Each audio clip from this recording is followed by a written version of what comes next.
Does Listerine Cool Mint cause colon cancer? Some lady in California and law firm seem to think so. Let's find out. All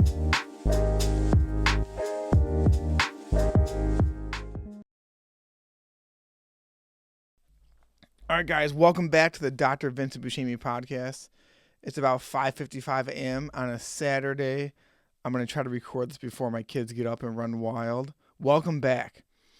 So my cousin, who's a patient of mine, sent me this video about this GI doctor posted a lawsuit, a class action lawsuit, that states that Listerine Cool Mint causes colon cancer.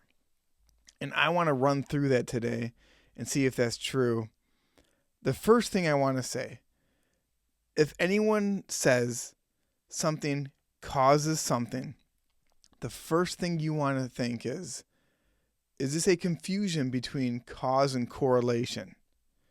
So for something to cause something, you have to directly prove that. But a lot of the times in science and social media and lawsuits and anywhere where people talk and think, they confuse correlation with causation. The best example I got when I was taking a Psychology 100 class in undergrad is that there is a correlation between the rate at which ice cream melts and the rate at which people drown to death. It's correlated. The more the ice cream melts, the more people drown to death. What does that mean? Well, ice cream melts in warm weather. More people swim in warm weather, so more people drown to death because there's more people swimming. That's a correlation. It does not mean that the melting of ice cream causes drowning. So it's pretty well established smoking causes lung cancer. But they found that smokers had yellow fingertips from the cigarettes.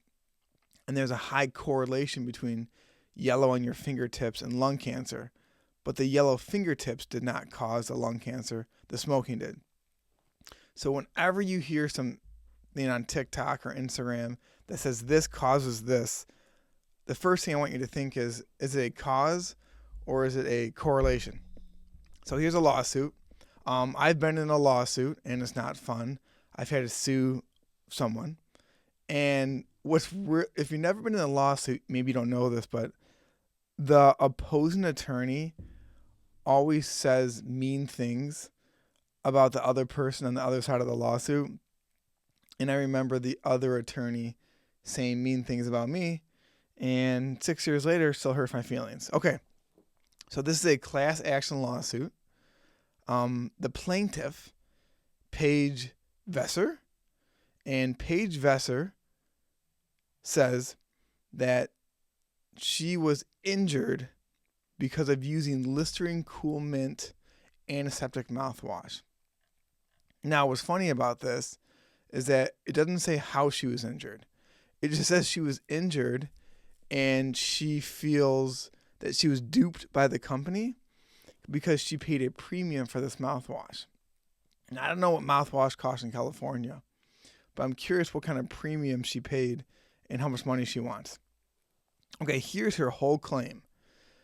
Defendants, that's Listerine, market and sell the product without warning consumers that the regular use of the product causes a proliferation of certain bacteria, including but not limited to Streptococcus anginis and Fusobacterium nucleatum, each of which can cause severe invasive infections and have been closely associated with multiple potential deadly cancers, including oral cancer, head and neck cancer, colorectal cancer, pancreatic cancer, esophageal cancer, gastrointestinal cancer, and breast cancer. So the whole idea here is that Listerine has been designed and marketed to patients and clients, I guess, customers, that swishing with this mouthwash improves the health of your mouth. And this law firm is saying that it's actually the exact opposite. that if you swish with this mouth rinse, you will be at an increased risk of colon cancer and other cancers, and increased risk of deadly infections because you use this mouthwash. And then Paige Vassar is saying that she was injured because of the mouthwash. So, is it true that Listerine mouthwash causes colon cancer? Well, let's go through all of the evidence, and then I'll have you make an informed decision at the end. I will tell you, I'm not defending either side. I'm not defending whoever Paige Vassar is, and I'm definitely not defending Listerine. I'm a dentist wearing orange glasses before 6 a.m. in the morning on a Saturday talking about lawsuits. I'm as conspiracy theory as they come. So I'm not promoting Listerine either. But let's take a look at this. So the study they're talking about is this study in Microbiology Society. And what they did was they took a group of, now this is what the study says. It took a group of men who have sex with men who were taking HIV pre-exposure prophylactic medication. So the reason why they were doing this is these men were having a recurrence of gonorrhea, chlamydia, and syphilis infections in their mouth and throat. And they wanted to see if Listerine, daily use of Listerine, could reduce the incidence of gonorrhea, chlamydia, and syphilis in these men.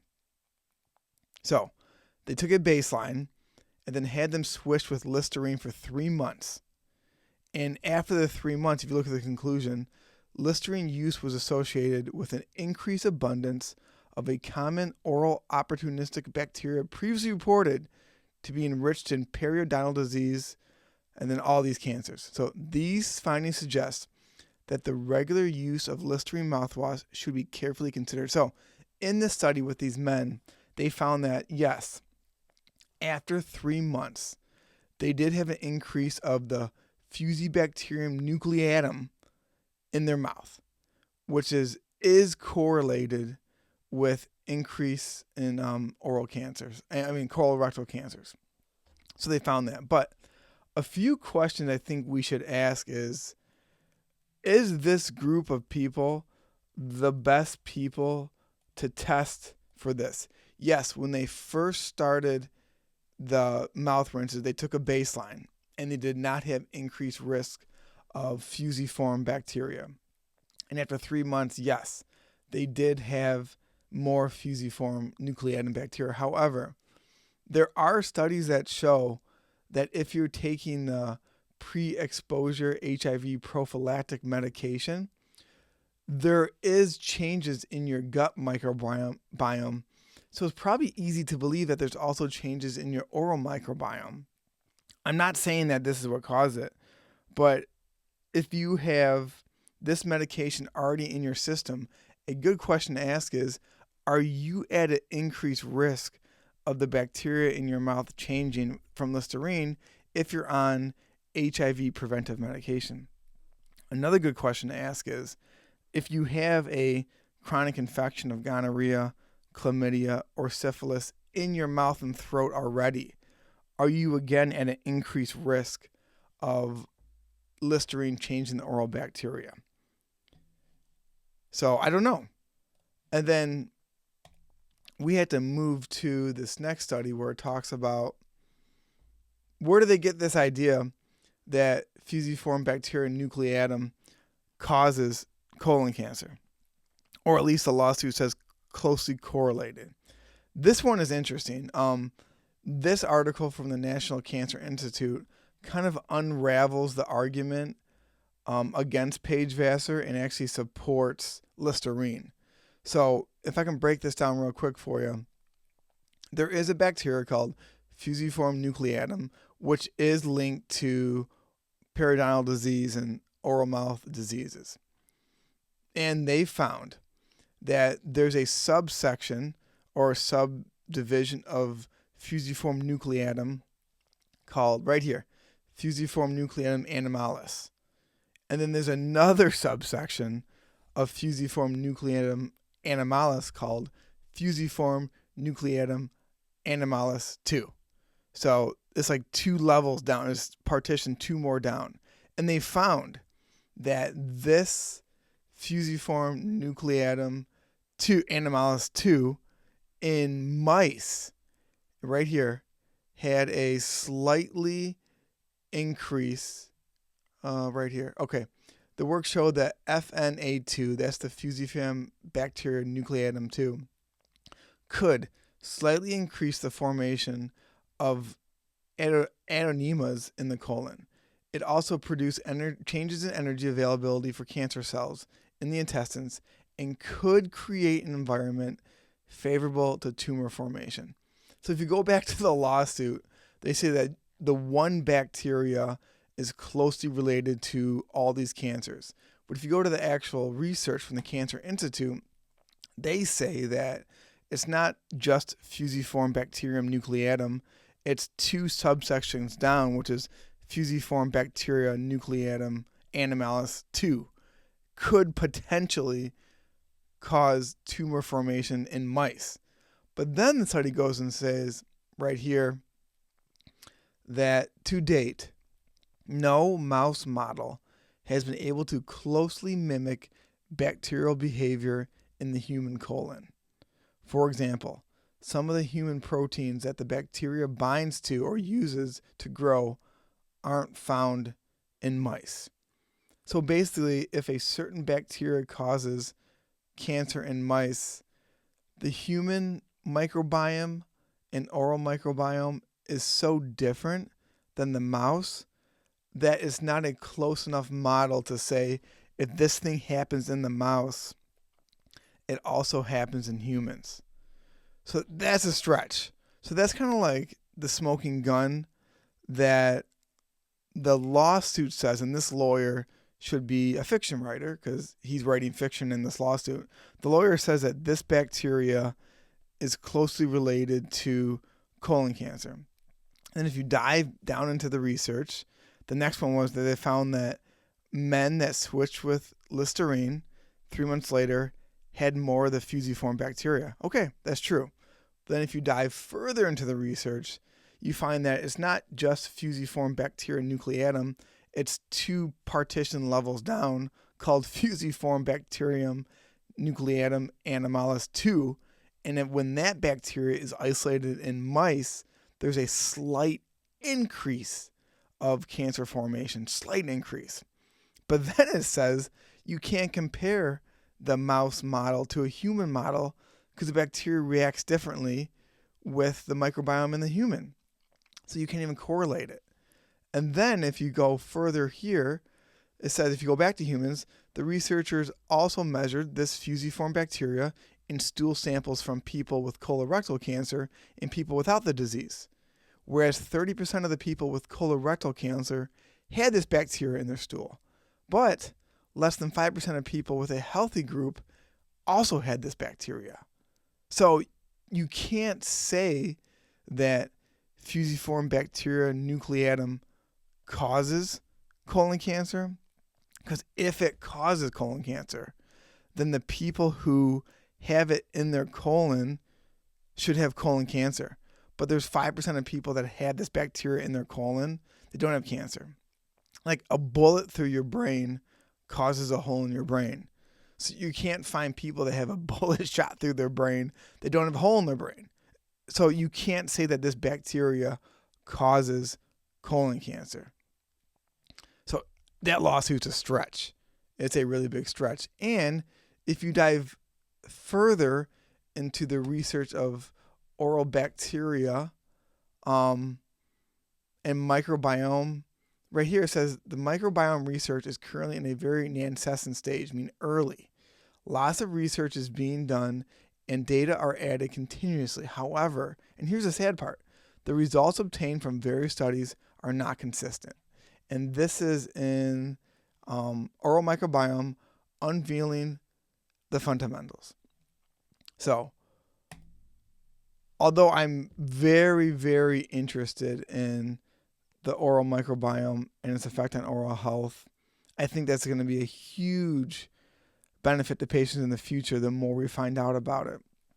I really think it's a stretch to say that cool mint Listerine causes colon cancer. Is it correlated with colon cancer? Maybe loosely, but definitely there's other things going on that caused your colon cancer. And if you live the healthiest lifestyle, you're outside all the time, you have the perfect circadian rhythm, your perfect diet, no stress, you love your family, emotional's intact, spiritual's intact, diet's intact, physical's intact, everything's intact, and you switch with Listerine mouthwash, I don't think it's going to cause colon cancer. Do I use Listerine Cool Mint? Not really. I know the good friend of mine, Dr. Ellie Phillips, whose podcast I'm going to be on end of February, that's in her mouthwash routine. That's the one I feel iffy about because there's so many disgusting chemicals in Listerine Cool Mint. It's probably not a terrible idea to pour it over your toothbrush and then rinse your toothbrush with water to sterilize your toothbrush before you brush your teeth. But I definitely don't think you have a deficiency of Listerine Cool Mint in your oral health routine. So, my conclusion, I think this lawsuit's a stretch. Paige Vassar, I'm very curious what injuries she got from the Cool Mint Listerine. Now, I'm sure after this law firm watches this video, there'll be a class action lawsuit against me for talking about it. So, thank you for listening. I hope this was exciting, and I'll talk to you guys soon. Bye.